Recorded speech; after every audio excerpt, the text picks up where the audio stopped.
네, 여러분 안녕하세요. 자, 이 리플이 주말간의 SEC죠. 이 SEC와의 항소가 취하가 되면서 다시 한번 3,000원짜리에서의 이 사수 여부를 두고 치열하게 지금 싸우고 있는 그런 모습들을 보여주고 있는데, 일단 시장에서는 항소 취하를 두고요, 굉장히 어떻게 긍정적, 그쵸?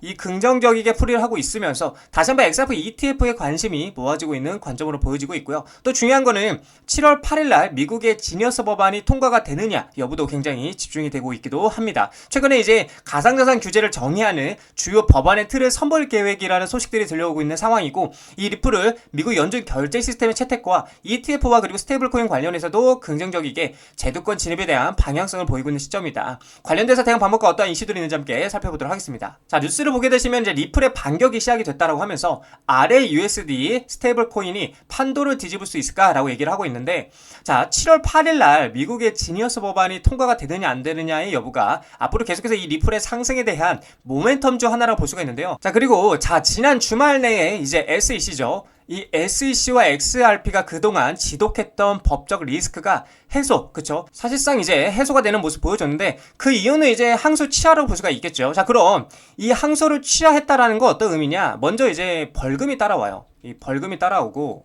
그쵸? 이 벌금이 따라오고, 그리고 기관들한테는 판매를 못하게 만들었다는 부분도 같이 따라올 수밖에 없다는 건데, 근데 이 두 가지 이슈에 대해서 굉장히 많은 의견들이 갈리고 있는데, 먼저 이 벌금, 그쵸? 이 벌금 같은 경우는 미국이 비축해 놓을 가능성이 있기 때문에 한편으로 이제 긍정적인 관점으로 볼 수가 있겠고요. 또한 기관한테 판매가 안 된다라는 것은 일부 기관에게만 해당이 되는 거고요. 나머지 기관은 이용이 된다라는 건데, 자, 그래서 어찌 되었던 간에 기관의 매매를 그쵸?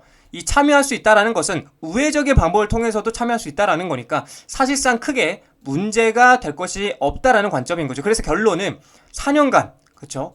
이 4년간 지독하게 힘들었던 이 리플과 SEC의 법적 리스크는 해소가 되었다라고 말씀을 드릴 수 있을 것 같습니다. 자, 그리고 이 리플이 이제 SEC와 항소 취하로 인해서 XRP 현물 ETF에 대해서 다시 한번 청신호가 밝혀지고 있는데, 그러니까 이제 기대감이 커지고 있다는 거겠죠. 자, 그리고 여기서 또 핵심적인 거 이제 현물 ETF, 그렇죠?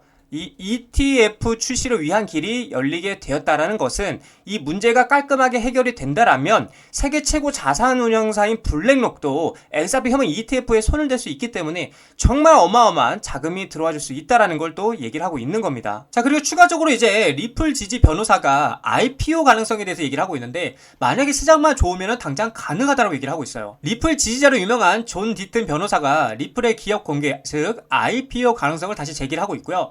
현 시장 상황에서 시가총액이 1,000억 달러 달성이 현실적인 시나리오로 주장하고 있다는 거죠. 그래서 존 디튼은 최근에 이제 뉴욕 증권거래소에 상장한 서클의 주가가 상장 이후에 600%가 넘게 급등한 사례를 언급하면서 리플이 상장이 나설 경우에 유사한 시장 반응이 가능하다고 얘기를 하고 있어요. 현재 서클의 시가총액은 662억 달러로 이들이 발행하는 스테이블코인 USDC의 시가총액은 613억 달러 뛰어넘은 상태라는 거죠. 그래서 서클의 가치가 600달러 이상으로 인정받는다라면 리플은 XRP 보유량과 글로벌 인프라를 고려했을 때 1,000억 달러 상장 가치를 노려볼 수 있다라고 얘기를 하고 있는 겁니다. 자, 근데 이게 이렇게 근거 없이 그냥 마냥 아무 말이나 하고 있는 것이 아니라 명확한 뭐예요, 여러분들? 데이터. 그쵸?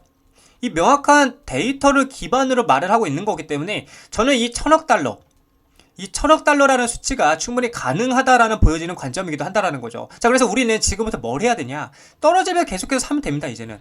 이렇게 주가가 떨어지면 계속해서 매수하면 돼요. 매수하면 되고 정말 간단하죠. 그리고 기다리면 됩니다. 이렇게 반복만 하고 있으면 분명 우리의 시드가 점진적으로 우상향하는 모습들을 볼 수 있을 것이다. 이렇게 좀 여러분들에게 말씀을 드리고 싶습니다. 자, 리플 차트를 보게 되시면 여전히 이 3,000원 구간 라인에서 지지 여부를 두고 치열하게 싸우고 있는 모습 보여주고 있는데, 사실상 이제 뭐 수렴을 하고 있다고도 볼 수 있겠죠. 그래서 이 수렴이 이제 끝나게 된다라면, 그러니까 거의 수렴의 막바지라고 볼 수가 있는데, 이게 이제 상승으로 터질지 하락으로 터질지가 이제 결정이 될 것이다. 그래서 만약에 상승 모멘텀을 가져갈 것이라면 다시 한번 3,000 라인을 돌파한 후에 여기 매물대죠. 박스의 매물대인 3,250원, 요 자리를 돌파하고 안착해주는 그림이 그려져야 계속해서 제가 상방 스탠스를 가져갈 수 있는 길이 열린다고 말씀드렸고, 반대로 이제 결국에 이 자리를 돌파 못하고 다시 한번 꼬꾸라지게 된다라면 전 저점 구간인 이 꼬리 구간인 2,500원 자리까지도 충분히 열려 있다라고 말씀을 드렸습니다. 그래서 우리가 어떻게 대응해야 되냐면, 만약에 이제 3,000원 자리에서 결국에는 돌파하지 못하고 떨어지게 된다라면